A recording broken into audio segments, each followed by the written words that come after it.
Hey everybody, welcome to Crackpot, the podcast where each and every week we dive into a different conspiracy theory and we discuss the merits or the demerits of each. We're your hosts. I'm Tim. And I'm Zach. Hello, Zach. Hello, Timothy. Welcome back. We're here. We're doing it again. Are you excited? I'm thrilled, man. Well, no, I'm excited because you've been talking about doing a follow-up to the JFK shows, right? Mm-hmm. Now, this is the long-awaited, year and a half, 2 years? So we've done two so far, right? Yes. Okay. Probably could have looked at that before.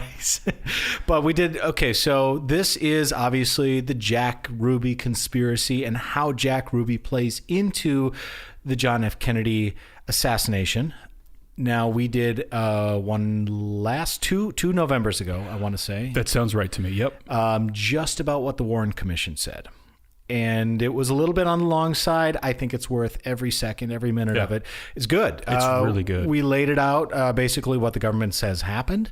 Yep. And at the end of it, we kind of broke it down. It's like, well, maybe this is true, but maybe that isn't true. And so what I'm trying to say is, if you haven't heard that, go back and listen to it, because a lot of this obviously builds off of that. Spoiler alert, Zach. I don't want to speak for you, but I came away from it not exactly believing the official report. That's an understatement. Yeah. There's just a lot of inconsistencies. Well, foundationally, I think for this episode, and I really honestly don't know anything about it, but I learned a lot from those first two shows just about the broader conspiracy theory, and I feel like that probably sets this up perfectly, right? Because I knew the high level information about the JFK assassination conspiracy theory, but there were so many more players and nuances to the timeline that I genuinely surprised, learned a ton, and then now can build off that knowledge, which sounds super cheesy. But No, but it's true. It's true. You can't do the whole conspiracy theory of the Kennedy assassination in one fell swoop, unless you're Dan Carlin or something, and you have 7 hours. Sure. That said, we don't, and I'm not going to. So breaking it into pieces, after the Warren Commission report, we did look at a lot of the odd deaths surrounding the Kennedy assassination, and just players either on the periphery or close to either the president or the people in the motorcade or the witnesses or just acquaintances several times removed, and their suspicious deaths. And we broke it down. It was also good. That said, Jack Ruby, that's what this is about today. Now, if you don't know who Jack Ruby is, like I said, go back and listen to that one. But Zach, Jack Ruby is? He killed Lee Harvey Oswald. Exactly. So why are we talking about it? The only suspect, the only person that the Warren Commission said killed Kennedy was himself killed on national television, which is suspicious. Understatement of the year. Just highly, highly suspicious. And that's because it breaks the linkage across these different characters to help build the case, right? Exactly. So it's very, very fishy. So obviously, Lee Harvey Oswald never got to go to trial. We never got to hear his side of the case. We never got a cross-examination. There was never evidence brought against him because he died. And if you look at the broader conspiracy or conspiracy theories around the Kennedy assassination, there is this idea that Jack Ruby was connected to the assassination, and he was tasked with killing Oswald before Oswald could actually talk. Let's talk about the official explanation of Jack Ruby's killing of Oswald. So he said, or at least the Warren Commission said, that Ruby was distraught. He was just heartbroken after Kennedy was killed. And he just, basically wanted to take revenge. And also, he didn't want Mrs. Kennedy, the First Lady, to have to return to Dallas to testify at a trial. He thought that would have put her under too much pressure and trouble and just unease, and he wanted to take that away from her. And besides, he was just convinced that Oswald was the guy that did it, and he took justice and the law into his own hands and just killed him. That's the official story. Now, if you believe that Jack Ruby is part of a larger conspiracy theory, it fits into one of two camps, both of which more or less have to do with the mob or the mafia. Okay. I like your skepticism, maybe. Can I say why too? Yeah, sure. Because this does bring us back a little bit to the MLK assassination as well. Oh, yeah. And some shadowy underground, the mob, the mafia. Yeah. If you can't pin it on someone out in the open, pin it on the mob. Right. Allegedly. But anyway, the first idea is that Jack Ruby, he got into debt with the mob and he had to pay the debt by killing Lee Harvey Oswald. So basically, they did him a favor. And then the mob came back and they said, hey, by the way, now you owe us. And now you have to kill Lee Harvey Oswald. If my memory serves me correctly, Jack Ruby owned a nightclub, right? Oh, yeah, he owned a couple. Yeah. And so therefore, whether it's a fencing operation or laundering or something, there was definitely money coming and going. And perhaps there's something there, I don't know. right? Stay tuned, maybe. We might talk about some of those perhapses. Okay, so that's bucket one. Bucket two is potentially Mr. Jack Ruby was blackmailed into killing Lee Harvey Oswald by people who threatened to reveal his past running guns to Cuba. And I know without any more information, that sounds like a very far-fetched and not exactly maybe where your head was at, but we're going to break these both down. So in order to talk about the mob or the mafia in the Kennedy assassination, we need a little bit of a history lesson. So that being said, we're definitely going to do a full, the mob killed Kennedy conspiracy theory episode, because this is a perfect tee into that. Like, this is just queuing it right up. But before we talk about all that, let's just do a little bit of a history lesson here. So up until January 1st, 1959, Cuba was controlled by Batista. Okay? The American mafia had a very heavy presence in Cuba. Up until that point, they ran casinos and nightclubs and all sorts of stuff. If you've ever seen Godfather Part 2, when Michael Corleone comes down and they talk and they're kind of divvying it all up and the gorillas are in the hills. You haven't seen that, have you? I haven't seen it. It is, I think, my all-time favorite movie. I mean, it bounces around, but it's definitely top 3. Anyway, doesn't matter. Fidel Castro and his communist guerrillas were fighting in the hills, and the American mob, they decided to play both sides. So they were very friendly with the Batista regime, because Batista allowed them into the casinos and doing what the mob does with casinos, allegedly. But they wanted to play both sides because, hey, who knows? It's a big, revolution. Not sure who's going to win. So the mob was supplying the rebels with guns as early as 1958. Now, they didn't want the communist rebels to succeed, but they were basically buying insurance, like I said. And they thought that if they helped Castro and Castro won, he would allow them to stay in their casinos. Turns out that Castro won. Turns out that Castro did not like the American mob in the Cuban casinos. And he immediately nationalized the casinos, kicked the mob out, which, surprise, made the mob very, very angry. Got it. Okay. Rule number 1, don't make the mob angry. That's right. Okay. Then you have President Kennedy failing to topple the Castro regime in the horribly botched Bay of Pigs invasion in April of 1961. Now, the mob was doubly mad because this was seen as a good chance to oust the communists, bring back a business-friendly, leader. Didn't work. And to really add salt to the wounds, President Kennedy's brother, Robert Kennedy, was the Attorney General at the time. And he made it his personal crusade to crack down on organized crime. Okay. Not making any friends here. No, at least not making friends with the mafia. Correct. So they're mad with the Cubans, they're mad with the Kennedys. They got all sorts of motives, I guess. They lost their revenue and their interests. Kennedy failed to kick out Castro. Robert Kennedy was, cracking down. So the idea is that potentially the mafia hired Lee Harvey Oswald to kill Kennedy or others, I guess. And then they hired Ruby to kill Lee Harvey Oswald to keep him quiet. Okay, first part was history. Second part is speculation, but let's break it down. Okay, so let's talk a little bit about who Jack Ruby was as a person. Not all of it's relevant to the conspiracy theory, but I think it's just important to know about who we're talking about, rather than just the name Jack Ruby, or you've probably all seen the picture of him or the video of him, pulling the trigger and killing Lee Harvey Oswald. But Jack Rubenstein, born April 1911, died January 3rd, 1967 in prison. His childhood, kind of troubled.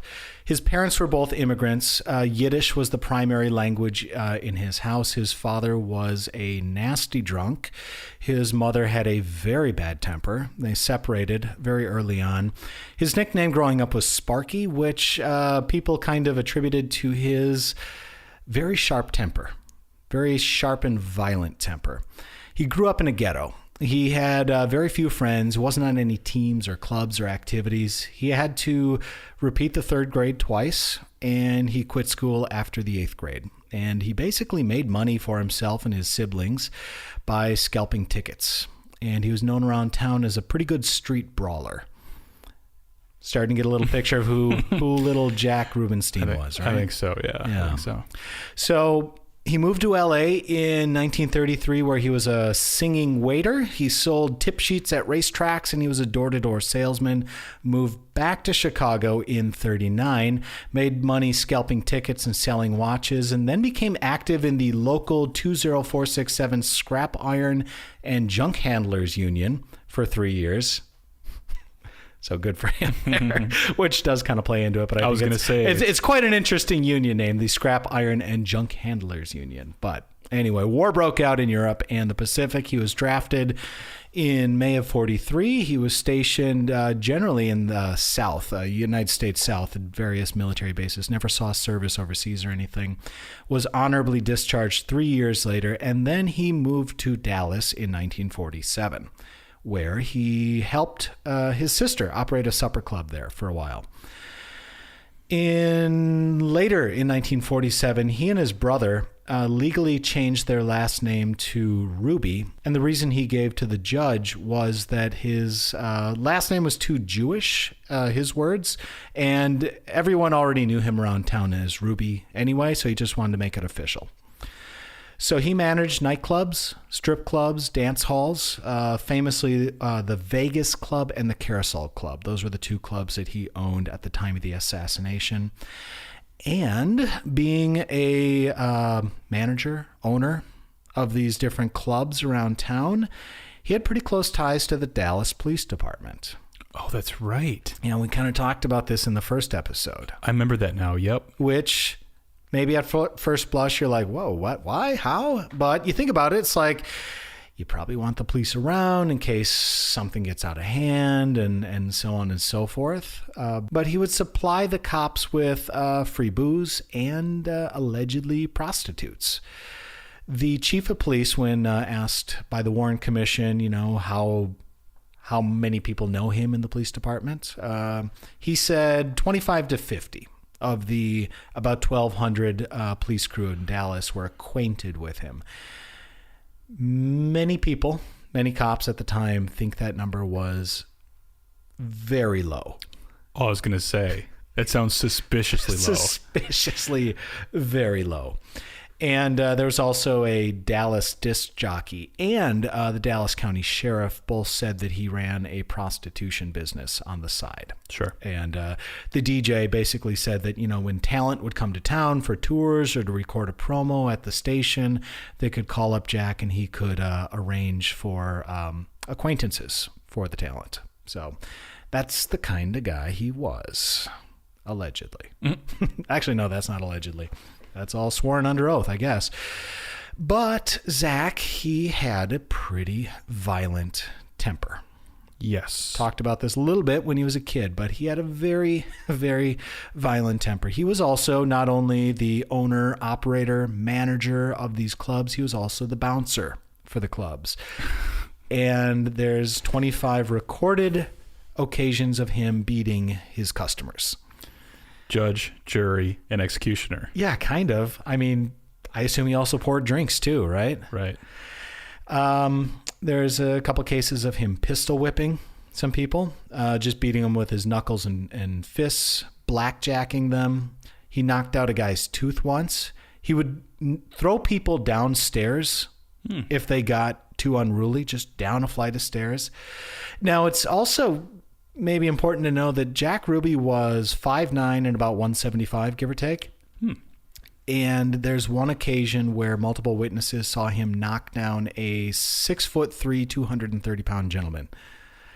And another occasion where witnesses saw him, quote, severely beat a heavyweight boxer who threatened him. Wow.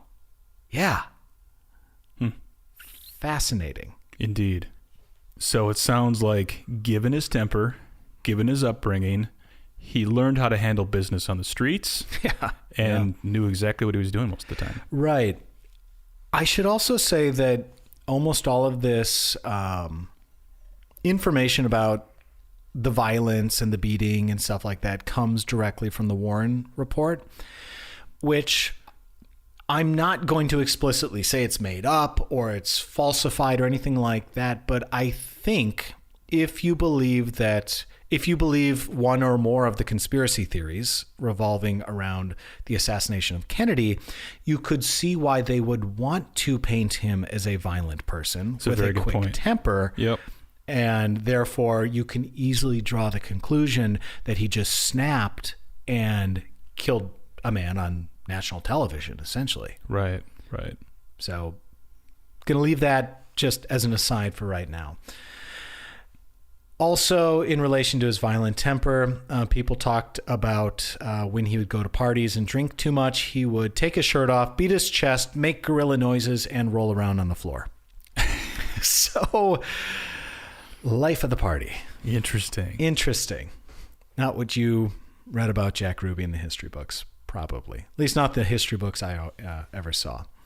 Let's real briefly talk about what the official story is of Jack Ruby killing Oswald. Okay, so the official story, the Warren Commission report, is that he was at a newspaper at the time. He was buying ads in the newspaper for his clubs when the news came across the wire.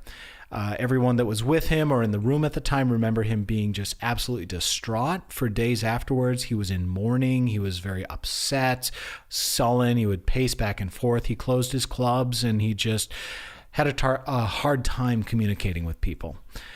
Now, just before he killed Oswald, he made a phone call. Well, he drove his car about a block away from the police station. He got out, made a phone call at a payphone, and then he sent an emergency Western Union payment to one of his dancers. And he walked about a block away, went down the ramp into the police station where they were transporting Oswald out of the cell into a car to take him to a different location. He waited in the crowd, and then he emerged with a .38 Colt Cobra and shot him one time right in the gut. And again, he said he did it because he was distraught and he didn't want Jackie to have to return to Dallas for a trial. That's all what he said at the time with his first attorney. Change that a little bit later, and we'll get into that when the time comes, but that's what he said right away. Now, his first attorney was Tom Howard. I don't know much about him, but he fired him. Not exactly sure why, but he's gone. Brings on pro bono Melvin Belli. I remember the name. From our Altamont episode. Yes. He's a very, very famous and flamboyant lawyer from San Francisco, the King of Torts. That's what he called himself. That's on our Patreon feed if you want to hear some wild conspiracies about the Altamont Festival. That was a fun one. Anyway, but Melvin Belli comes on, represents him pro bono. He gets convicted of murder with malice and is sentenced to death. But it's overturned by the Texas Court of Criminal Appeals on the grounds that the oral confession that he made in police custody should have been inadmissible. What was that oral confession, Zach? Someone said, "Jack, I think you killed him." And he said, "Well, I intended to shoot him 3 times." So he basically died unconvicted, technically unconvicted, awaiting trial. So how long was he actually in jail? He died in 1967, so 3 or 4 years. Sure. Oh, man. Yeah. Wow. So the Warren report goes on and says that he was heavily in debt at the time of the shooting. After the trial, he's in prison. I don't know if this is pre or post appeal or not. Doesn't matter. He repeatedly asked to speak to the Warren Commission. And he said... he just said, hey, I have information. I want to give it to you. And they didn't want to talk to him. Oh, that's weird. I think so too. I think so. Why do you think it's weird? Well, it's weird because you think if they're going to do a deep dive investigation about the killing of JFK, everybody associated with that, you would turn over every single stone. I would think so. It's like you have the only suspect that's killed. Why was he killed? Let's at least talk to the guy, right? Oh, exactly. The guy is begging to talk to us. Let's talk to him. They didn't want to. And it wasn't until his sister made public his request, Jack's request, that the Warren Commission finally acquiesced. And they said, okay, we'll talk to you. And Ruby asked Justice Warren, who was leading the Warren Commission, to take him to the District of Columbia. He said, my life is in danger here. I want to tell you the truth, but I can't do it here. And they didn't. They didn't take him up on it. They just basically ran background reports and talked to people who knew him, and maybe they called him or something like that, but there was no secret DC visit or anything like that, so he could basically, what did he say? Tell them the truth because he can't do it here. I don't know. Interesting. Very interesting. Maybe that's just his way to get attention. Maybe it's something else. But anyway, it's fascinating. So at the end of the day, the Warren Commission said there was, quote, no significant link between Jack Ruby and organized crime. So they looked at it, they interviewed people, they said there's no significant link, any conspiracy theory that the mob paid him off or, hired Oswald and then hired Jack to finish the deed. It's just not there. There's no real connection here. And they obviously said that he was acting completely independently on his own volition and just got upset and angry and killed him. Another thing that the Warren Commission brought up to rely on this finding is that just before Lee Harvey Oswald was transferred, so just before he was brought down that hallway where Jack Ruby jumped out of the crowd and shot him, the postal inspector showed up unannounced, wasn't on the schedule. He just showed up to interview him. And that interview took about 30 minutes. And it was just unexpected. It was a delay. Everyone was left waiting. And the conclusion was that if Ruby had been a part of a larger conspiracy, he would have been at the station 30 minutes earlier. So if the postal inspector didn't show up, Oswald would have been in the car 30 minutes earlier. And by the time Ruby got there, he would have been long gone to the next location.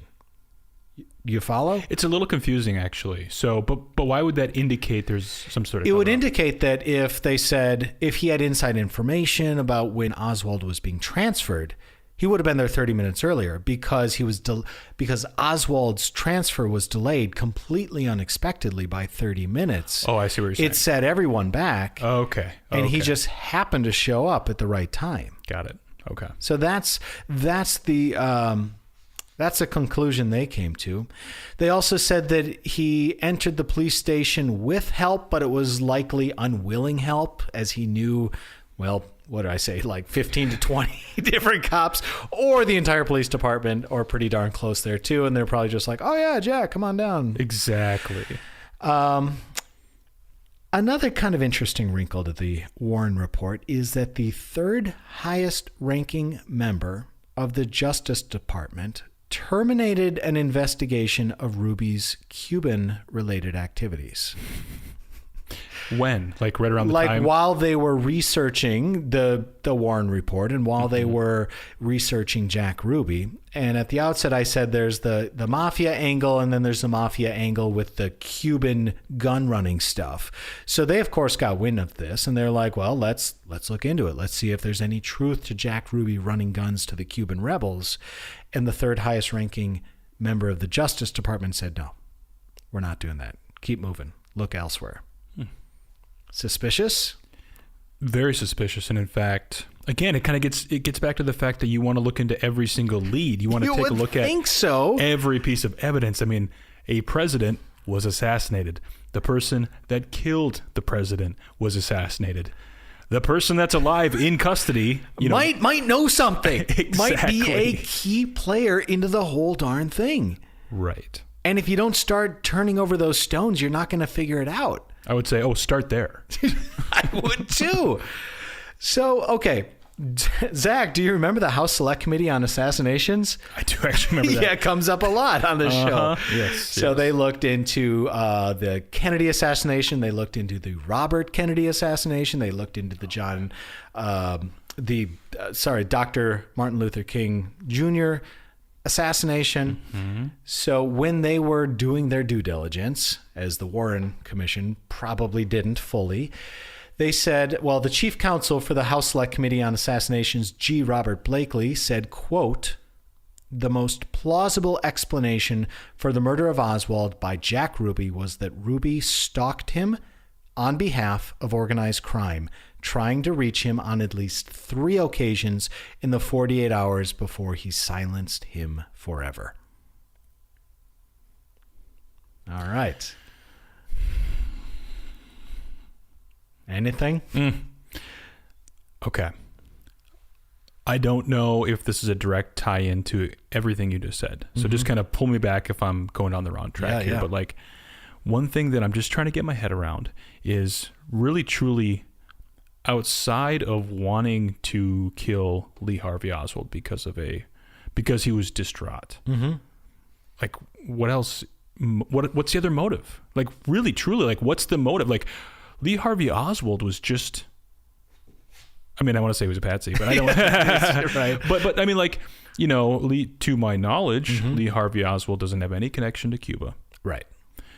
The gun running operation. Well, he does have a connection to Cuba. He was handing out flyers. He was arrested in New Orleans, handing out flyers for the Fair Play for Cuba thing. He fled to Soviet Russia. I mean, he was an avowed communist. But I mean from a business transactional mob standpoint. Okay. If he was running guns personally, this would be a whole different thing to me. If Oswald was, absolutely. Right. So the idea would be that the mafia hired Oswald to kill Kennedy. Yeah. Or when Oswald was in Soviet Russia, he came up with a plan through Soviet influence to go back to the United States, kill Kennedy, and then the communists in Cuba backed him up or helped him out or something along those lines. Yeah, yeah. But see, I bring this up because it all seems very flimsy. It's not airtight. There's a lot of lines that you have to connect. There's a lot of needles you have to thread. It's a little bit more tangential, but it's one of the more mainstream conspiracy theories. And I know this is kind of skirting the edges of, the Soviets or the communists killed Kennedy or the mafia killed Kennedy. It's just like bumping it right up against that because we're talking about the actions after the fact. But it's just so fascinating that this guy did it. And he's like, why did he do it? Because he was heartbroken? It doesn't make sense. It's weird. It doesn't make sense. Right. I mean, it just doesn't. So the House Select Committee on Assassinations also came to the conclusion that Ruby was likely serving as a courier for gambling interests. And there is or was circumstantial but not conclusive evidence that Ruby met with mob boss Traficante in Cuba in 1959. So let's talk about the mob connections. Okay. Between Ruby and the mob, right? Should we change your name right now just to make sure there's Black no- me out. Yeah. You know, I'm just repeating stuff I read. These are not original thoughts. Okay, so the idea that the mob killed Kennedy would be that Carlos Marcello, Santo Trafficante Jr., and Jimmy Hoffa ordered the hit on John F. Kennedy. Okay? Wow, that's okay. You're like, okay, we got Hoffa now. I know. Now I'm intrigued. Who else? I don't know the other guys, but this guy. Right. So some kind of interesting facts, some interesting things, connections, clues. So there were 25 times more out-of-state phone calls to Jack Ruby leading up to the shooting. Well, I should say both to and from Jack Ruby. Okay. So his phone was buzzing in the weeks and months before Kennedy was killed. Right. Long distance calls. Now, the House Select Committee on Assassination said that these calls were made, these calls were related to him needing help with his competing nightclubs. They didn't think it was necessarily a mob connection. Oh, sure. Okay. They just thought that he needed help and he was making calls. Well, it'd be interesting to look at the trend, right? So 6 months or a year before the assassination. 25 times more I mean, calls. like that was, so then there's some pretty clear linkage there, right? I think. Now, however, these calls were made before Kennedy's trip was made public and even before his motorcade route was planned. Sure. So some of the calls, not all the calls, because it kind of overlaps there. That said, of these out-of-state suspicious phone calls, they found 3 calls of very high importance. First call was to a Chicago bail bondsman who represented mob figures. Not Jack's normal telephone business. Okay? Right. Plus the mob connection, of course.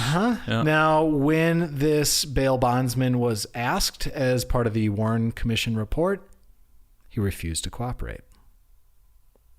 Which is his right, but it's suspicious. Although, to be fair, Yeah. if he didn't have to, why would he? Why would he, right? Look at his clientele. Exactly. Allegedly. Second call was to a trailer park in New Orleans, which was the office of a lieutenant in mob boss Marcello's family. Now, digging a little bit further, it turned out that Jack Ruby left a message at the office, and it was actually for a club owner, not to Marcello's lieutenant. And it was a message to bring one of his strippers to Dallas to dance in one of his clubs. So looked super suspicious, though. Because, I mean, back in 1963, you're sharing the same phone for, dozens of people. So you can maybe see why that looks suspicious.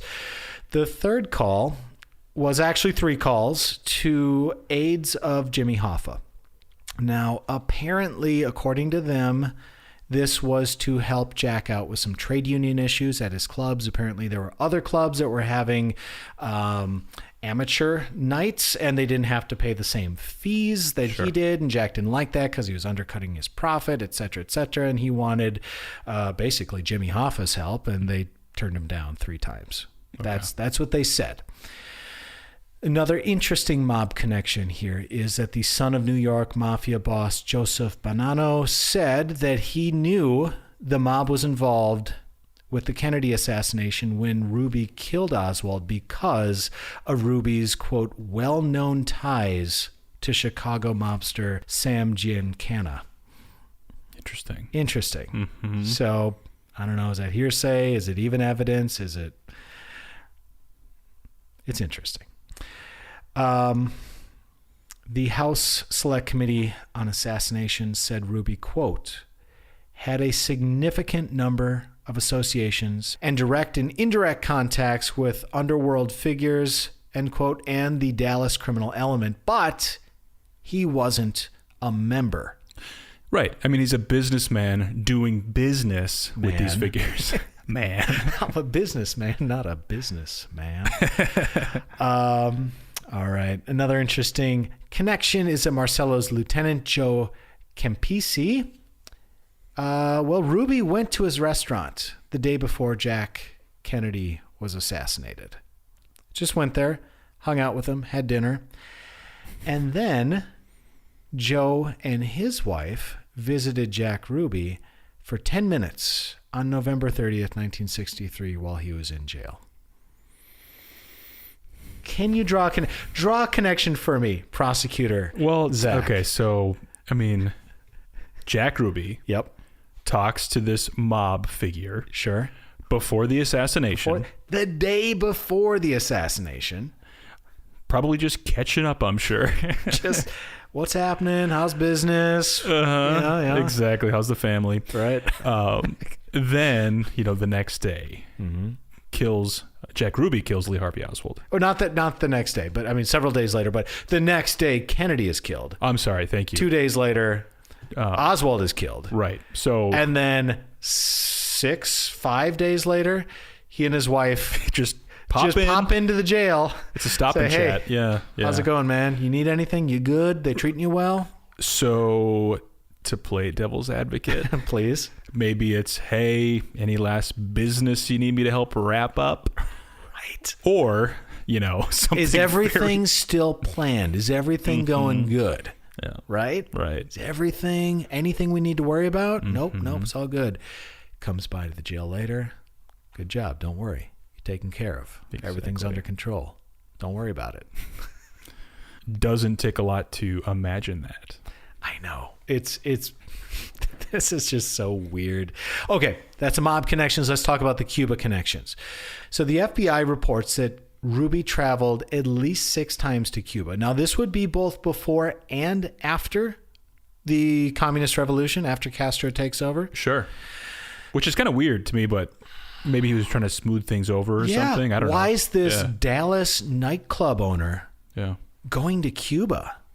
Now, maybe beforehand he's going to look at casinos. He's going to look at nightclubs. I mean, hey, it's a vacation destination. There you go. You don't need an alibi to go on vacation.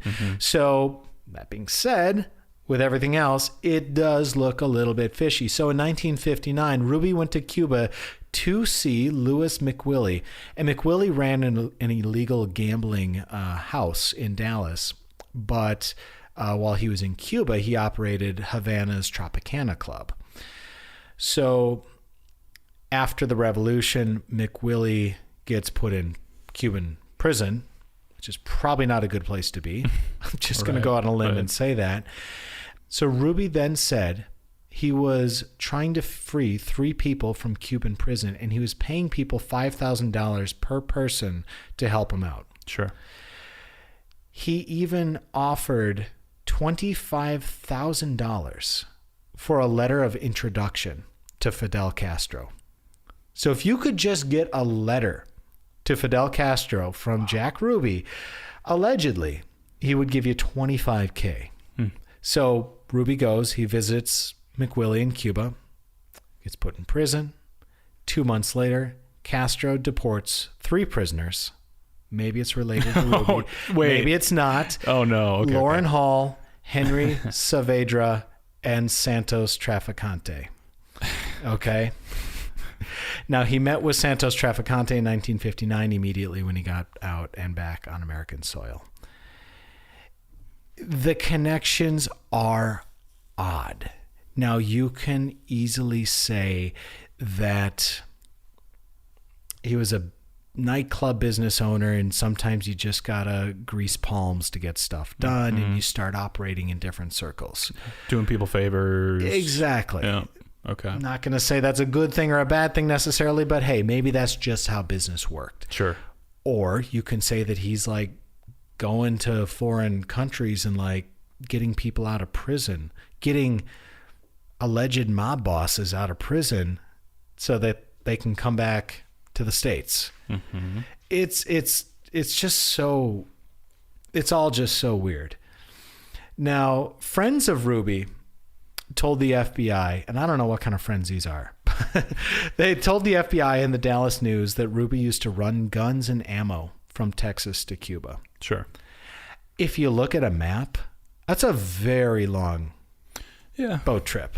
Yes. I'm not saying you can't do it. I'm just saying like that's a long time on a boat to get to get anywhere, I would say.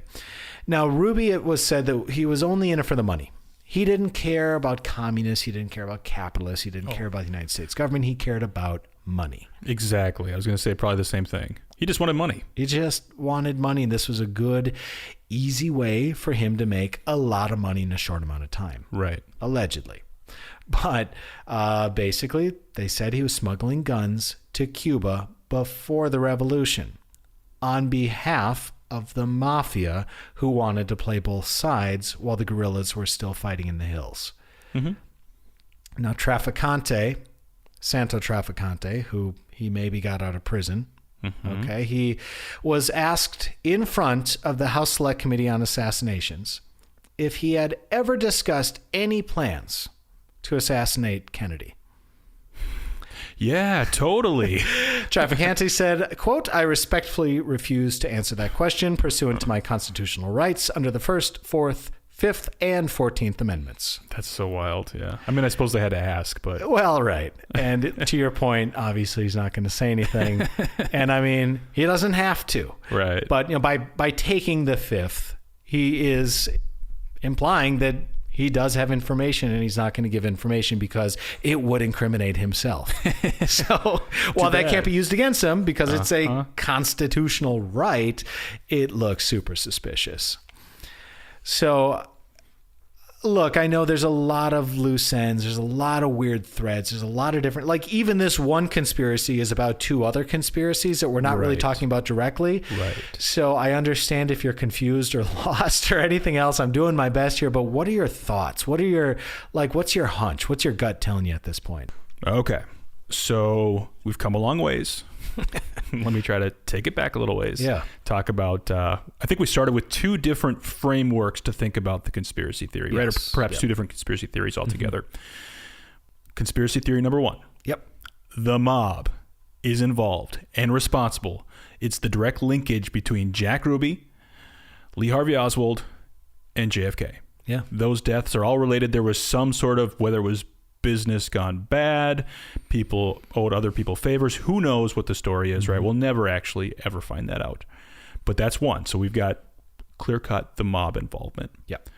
Conspiracy theory number 2 then has to be this Cuba Jack Ruby connection, right? Which also involves the mob to make it all the more clear. Yeah, So. and that's why I feel like, well, okay, anyways. Yeah. And so to make that work, whatever's happening in Cuba around the time of the revolution, whatever's happening with Jack Ruby and his associates and probably the mob, also relates then back to Lee Harvey Oswald and JFK, and therefore through some invisible forces, invisible hand, that's how you make that connection between Cuba and Jack Ruby. Yeah.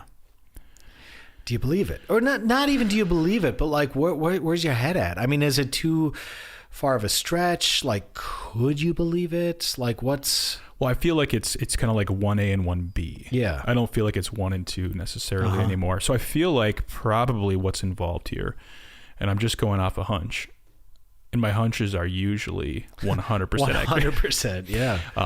I feel like it's going to be door number 2, right? So I feel like it's that Cuba connection. Oh, interesting. Yeah, and the only reason why is because there's definitely some mob ties. Yeah. With Cuba, with the gun running. There's definitely Jack Ruby with mob ties and business transactions and dealings. And therefore, I think there's enough motive there to make that viable. Now, I guess, to speak out of the other side of my mouth, like, yeah, sure. I mean, just the mob connections alone. So in other words, conspiracy theory number 1. Yeah. Is viable enough too. So Right. I kind of feel like you really can't go wrong by choosing either one because they probably both have elements that are right. So, okay. So let's just take door A1 and 1B or whatever it was out and just say, do you think Jack Ruby was influenced by the mob to kill Lee Harvey Oswald? Oh, definitely. Or at least more. That's more believable to me than him just having some sort of vendetta. Yeah. I mean, that he's a businessman. Yeah. Yeah. He went this far. He wasn't acting on emotion other than, his street instincts. He's just trying to make money. Yeah. And I feel like he was probably a pretty charismatic guy. When he wasn't, beating his chest and drunkenly rolling around on the floor. But sure. I think that's the complete package, which is why he was trusted by the mob, which is because he could do anything. Yeah, and I think he was doing people favors, and maybe trying to smooth things over in Cuba, or who knows where, Chicago, right? Sure. Yeah. Okay. Well, we've heard a lot about different figures here and there, and phone calls and gun running ships to Cuba. But let's what are the people who actually knew Jack Ruby on a day-to-day basis? What did they think of him? What did they say? Could they believe it? Funny you ask, Zach. Wait, was that you asking? His acquaintances said he was, quote, a kook. Totally unpredictable. Oh, for sure. Yeah. A psycho. Suffering from some sort of disturbance. Sorry, I shouldn't laugh, but just these are his closest. These are the people who knew him. These are the people that worked with him. These are the people who yeah, they're probably afraid of him. They're just like, oh my God, no, Jack, he was a loose cannon. Again, it's not funny, but a Dallas reporter who knew him, just because they probably ran in some circles, maybe he hung out at the club.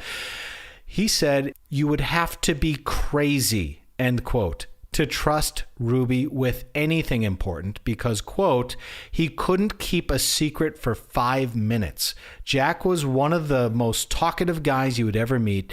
He'd be the worst fellow in the world to be a part of conspiracy because he just plain talked too much, end quote. Cuts the other way. It does cut the other way. Although, I mean, the guy probably is very good at manipulating people socially, and probably part of that is just by talking about stuff. He's probably going to say whatever he wants. He's going to say whatever he thinks people want to hear him So you're saying he's like a psychopath? Yeah. Okay. Well, I mean, he killed Lee Harvey Oswald. On national television. Yes, he did. Oh, I meant to shoot him 3 times. Exactly, man. No. Well, okay. Basically, everyone who knew him personally, without exception, they found the idea of him being connected to the mob crazy. No. Quote, nothing short of laughable. What? He runs nightclubs. I hear you, man. I hear you. But you got to take these people's opinions. I mean, you got to take it seriously. They knew him. Or they're covering for him, too. Or they're covering for him, or he was such a person where he was able to compartmentalize his social life and his business life. I mean, he didn't get this far in life by being, Mr. Perfect. So he was probably very good at this. Yeah, and I mean, you could even make the argument that he didn't really get that far in life. I mean, up until his, late 20s, 30s, he was scalping tickets, selling watches. He was selling scrap metal, which whatever, people need to get by to eat and live. I'm not coming down on him, but it's not like he was born with a silver spoon in his mouth and inherited 5 nightclubs and ran them successfully and then turned around one day and killed a man. No, and that's exactly why I'm saying that, which is basically he learned a lot and probably figured out how to, like you said, compartmentalize things and do business. So, yeah. Friends who knew him also scoffed, I have that in quotes too, scoffed at the idea that he killed Oswald due to any sort of patriotic duty. His only interest was in money and how to make money. Exactly. That's why it's so ridiculous to me to hear, he just was so angry. I was heartbroken because, and poor Jackie, I just felt so bad for her. Right. That's even more ludicrous because, if you really sympathize with her, you'd say, I want there to be a fair trial. Yeah. Well, you and I say that because we went to law school and we believe in due process and justice and stuff like that. Not saying that maybe he did or didn't, but I think he may look at that slightly different. What did Jack Ruby say? Well, Jack Ruby said lots of things. Okay. Jack Ruby ultimately said that the government injected him with cancer and that's why he died. So, I don't believe that. So maybe take the rest of what he says with a grain of salt. But he was talking with an author who was writing a biography or an investigation type thing.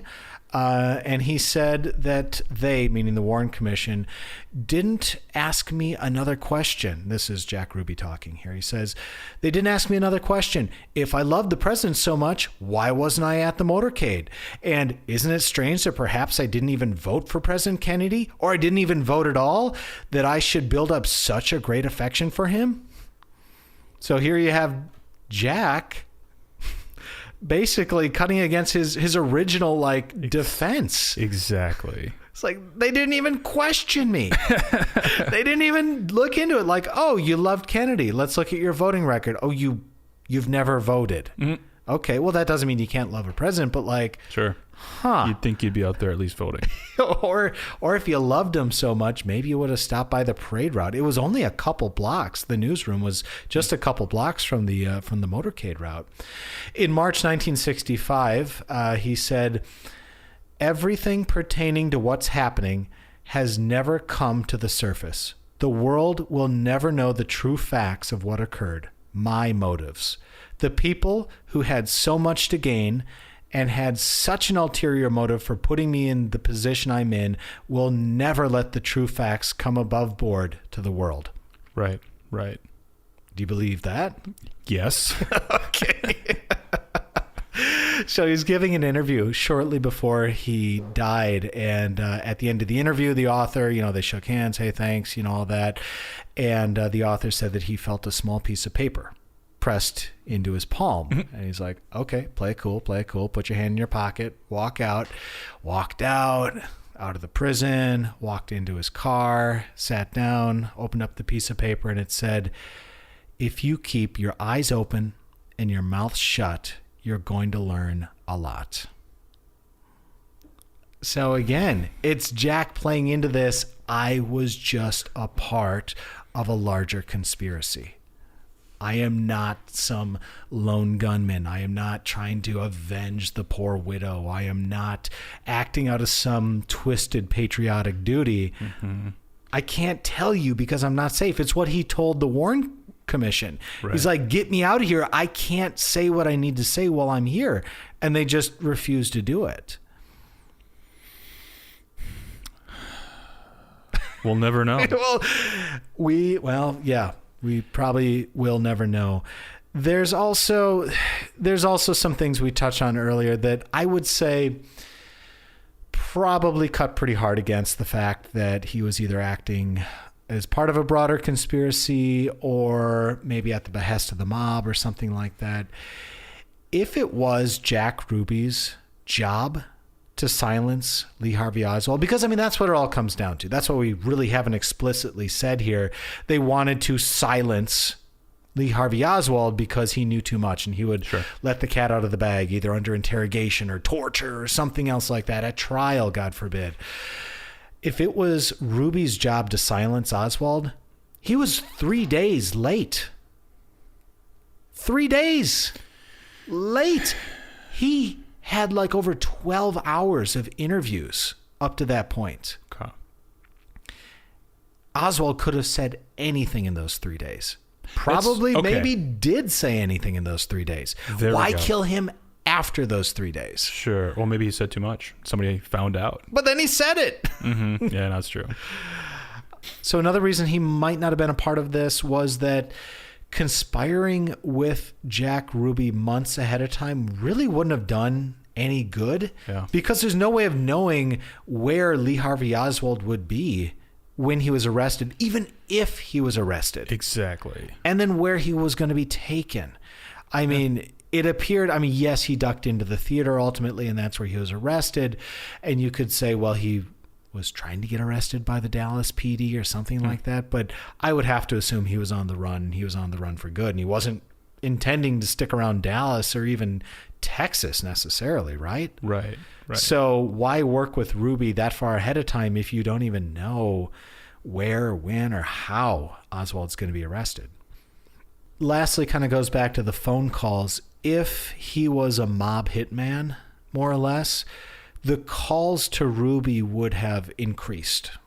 Notably, I would assume, pretty much the day Kennedy was killed or the day after. And there's really no suspicious phone calls, no phone calls to his line or his clubs or anything like that that are out of the ordinary from any numbers that weren't already doing business. So there's nothing there that really points in that direction. Okay. But you know what, though, Tim? I was thinking about this, which is basically you had said earlier, like a month before the assassination, like there was a huge increase in Jack Ruby's out-of-state phone calls. Yep. So maybe a lot of that stuff was already being planned and taken care of, even though it wasn't done yet. Like, hey, this is the plan. If everything goes according to this plan, this is how it's going to play out. I would say that. Or I guess the other likely scenario is like they weren't conducting this sort of business planning via telephone. Oh, they were already in Dallas. Yeah, right, exactly. And they just stopped by and they're like, all right, yep, we're going with plan A. Yeah, exactly. You know what to do. Yep. Could very well be. So, okay, a lot of facts, a lot of figures, a lot of just characters all over the board. Where's your head at? Was he a part of a larger conspiracy? Oh, absolutely. Ruby? You think so? No question about it. Yeah. Do you believe that he had mob ties Yes. and like he was acting on behest of the mob? As someone with no connection to Jack Ruby, who's going only off the facts that he provided. Only based on these 5 pages of notes I brought with me. Yeah. And despite what all of his, closest associates said, yes, absolutely, I believe it 100%. Yeah. It's hard not to. But then again, it's really hard to just completely dismiss his friends and acquaintances and family, just being like, Jack was a nut. Jack talked his mouth off. Like, I wouldn't trust him with where my key is hidden outside my house, let alone like killing, part of a conspiracy to kill a president. Well, I think that makes him the perfect candidate, quite frankly. That could be, man. That could be. And I think ultimately, like you said, we're never going to know. We'll never know.